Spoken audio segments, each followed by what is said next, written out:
Ce 25 février, les agences spatiales européennes et américaines annonçaient la réussite d'une nouvelle étape dans l'alignement des 18 segments du miroir du télescope Webb, alignement qui devrait laisser place aux opérations scientifiques d'ici le mois de juin. Aujourd'hui, pour cet épisode, je vous propose de revenir sur ce point et aussi de répondre à vos questions sur le télescope spatial James Webb à travers différents aspects comme par exemple ce qu'il se passerait en cas de segment de miroir défectueux. Mais avant ça, si vous avez également une ou des questions, n'hésitez pas à me les poser en commentaire. Je tenterai d'y répondre dans un prochain épisode FAQ sur Webb, dont les épisodes dédiés le mercredi devraient peut-être s'arrêter d'ici quelques semaines. Pour être parfaitement honnête avec vous, je n'avais pas prévu que ces petits épisodes allaient tant vous plaire et qu'il y aurait tant à dire, à tel point qu'ils dépassent déjà d'1 mois et demi ce que j'avais prévu. Bref, j'aimerais encore rapidement vous inviter à vous abonner si vous ne l'êtes pas encore, ainsi qu'à liker, commenter et partager cet épisode. Sur ce, j'ai déjà bien trop parlé et je vous propose de nous retrouver après le générique pour parler du télescope spatial James Webb. Sans plus attendre, générique.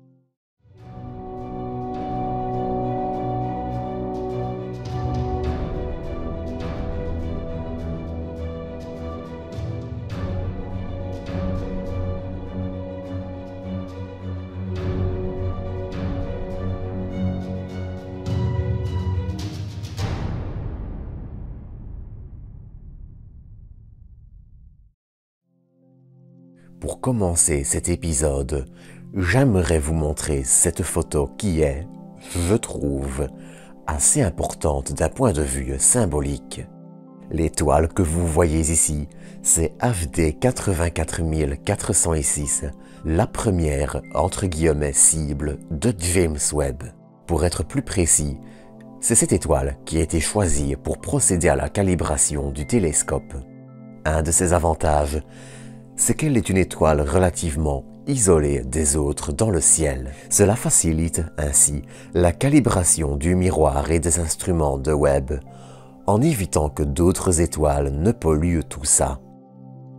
Maintenant que les différents miroirs ont été focalisés et alignés dans les grandes lignes, c'est l'étape la plus méticuleuse qui va commencer. Celle qui va consister à terminer d'aligner les miroirs, et ce par mouvement aussi fin qu'un 10 millième de cheveux.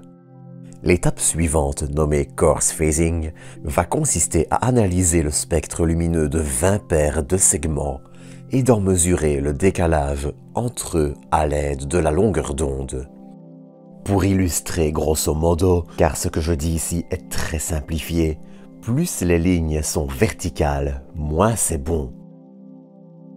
Au final, comme je le disais, ce seront des mouvements aussi fins qu'un 10 millième de cheveux qui seront effectués pour un alignement plus fin que la longueur d'onde dans laquelle Webb observera. Car ça peut sembler idiot, mais à l'heure actuelle, bien que les mouvements d'alignement les plus grands soient effectués, l'étape est encore loin d'être terminée et doit encore laisser place à la calibration des instruments.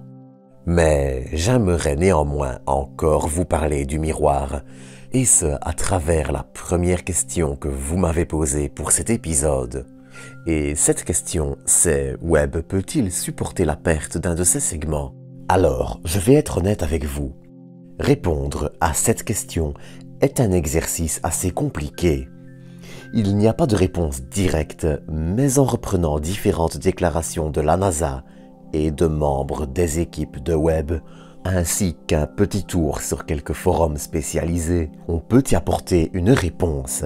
Déjà, ce qu'il faut savoir, c'est que la NASA a effectivement pensé à ce qu'il se passerait en cas d'échec du déploiement de l'une des deux ailes du miroir ou d'un segment défectueux. On notera ainsi que pour éviter ce type d'incident, les essais de déploiement sur Terre ont été effectués dans différentes orientations. Et oui, car sur Terre, qu'on le veuille ou non, On est soumis à la gravité et il est totalement impossible de s'en affranchir. La meilleure solution pour tester les articulations des pièces sensibles, comme celles qui permettent le déploiement des deux ailes du miroir principal, la meilleure solution aura été de les tester dans différentes orientations. Après tout, la meilleure façon de s'assurer qu'un système fonctionnera en l'absence de contraintes, c'est de le tester avec un maximum de contraintes différentes. Alors soyons clairs, la défaillance d'une de ces ailes ou d'un segment était très peu probable. Mais tout ça pour dire que, comme on n'est jamais à l'abri d'un coup dur, tous les systèmes ont été maintes et maintes fois testés pour s'assurer de leur bon fonctionnement. Mais malgré tout, le risque zéro n'existe pas et, ainsi, on sait que Webb a été construit avec ça en tête. Ainsi, en cas de défaillance d'un segment, Webb peut continuer à remplir tous ses objectifs scientifiques. En cas de segment défectueux, la meilleure solution, si elle était possible, aurait ainsi consisté à dévier le segment pour que la lumière qu'il renvoie n'atteigne tout simplement pas le miroir secondaire et les instruments. Cela aurait néanmoins fortement dépendu de quel segment était défectueux. Après, bien sûr, avec chaque segment perdu, Webb perdrait en qualité et précision d'observation et un segment perdu est déjà le grand maximum pour remplir ses objectifs. On peut bien sûr envisager que plus d'un segment puisse être perdu sans pour autant rendre le télescope inutile, mais ce serait néanmoins une terrible catastrophe. D'autant que, et c'est assez important de le noter, les enjeux de Webb vont bien au-delà de Webb lui-même. J'en ai déjà parlé dans un épisode dédié, mais l'un des concepts de télescope qui devrait arriver après Webb, c'est l'UVOIR qui verrait de l'ultraviolet à l'infrarouge, en incluant bien sûr la lumière visible. Or, justement, l'UVOIR reprend une architecture similaire à celle de Webb. Bien qu'il soit plus ambitieux, on y retrouve le même principe de miroir segmenté et de pare-soleil. Ainsi, un échec de Webb risquerait fortement de refroidir les agences spatiales quant à tenter l'aventure des télescopes à miroir segmenté. Or, ce type de miroir permet de lancer des télescopes avec de très grands miroirs dans des coiffes de fusée qui ne peuvent pas accueillir des miroirs aussi grands. Comme je le disais, la réussite du télescope spatial James Webb a donc une portée bien plus grande que lui seul, qui pourrait littéralement changer l'aspect des télescopes spatiaux qui forgeront nos découvertes des prochaines décennies, sans pression, bien entendu. Une autre question que j'ai également retenue pour aujourd'hui, c'est si le télescope, dont je ne dois pas prononcer le nom, dispose de gyroscope. Eh bien, la réponse est oui. Il dispose en effet de 6 gyroscopes situés dans la plateforme du satellite. C'est cette forme cubique visible ici en dessous et qui contient tout le cœur du télescope comme les ordinateurs, la gestion de l'énergie, de la communication et les gyroscopes. Ceux-ci permettent au télescope de mesurer de légers changements d'orientation et de changer la dite orientation. Mais ceux-ci ne doivent pas être aussi précis que Hubble. Pour pointer précisément une cible, le miroir secondaire peut lui aussi changer son orientation par rapport au primaire pour terminer de pointer la cible. De plus, les gyroscopes ne seront pas aussi vitaux que pour le télescope spatial Hubble, dont les pannes de gyroscope peuvent tout simplement mettre fin à la carrière.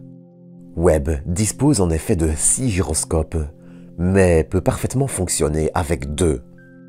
De plus, ceux-ci sont d'une construction radicalement différente de Hubble, conçus cette fois-ci pour éviter tout frottement, câbles, etc. inutiles risquant de diminuer leur durée de vie. Les besoins du télescope Hubble et Webb étant différents, leurs gyroscopes le sont aussi.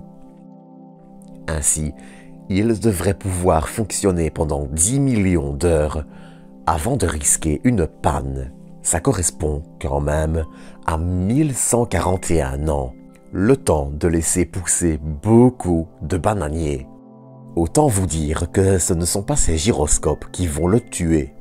Enfin, Webb dispose également d'une roue de réaction, un type de volant d'inertie, et peut aussi modifier son orientation à l'aide de petits propulseurs. La dernière question à laquelle je voulais répondre, mais que je ne suis pas certain d'avoir bien compris, c'est pourquoi Webb effectue une révolution autour du point de Lagrange, alors qu'aucun objet ne l'y oblige. Alors je ne vais pas trop m'étendre sur le sujet, mais un point de Lagrange est un point où les forces qui attirent un objet vers un autre et l'en éloignent se compensent. Ainsi, la meilleure façon, à mes yeux, de représenter une orbite autour d'un point de Lagrange est de se représenter le point de Lagrange comme une seconde lune, par exemple. Bon, c'est complètement erroné et je laisse le soin à Christophe de la chaîne Astro de vous expliquer les points de Lagrange dans sa vidéo, mais c'est la façon la plus claire de visualiser le phénomène. Cependant, si je n'ai pas tout à fait répondu à votre question, ou que vous en avez une autre, n'hésitez pas à me la poser. Sur ce, c'est ici que je vais vous quitter pour aujourd'hui. Comme d'habitude, j'espère que vous aurez apprécié cet épisode et je vous donne rendez-vous dans quelques jours pour un nouveau. D'ici là, prenez soin de vous, prenez soin des autres et à très bientôt pour de nouvelles doses d'espace.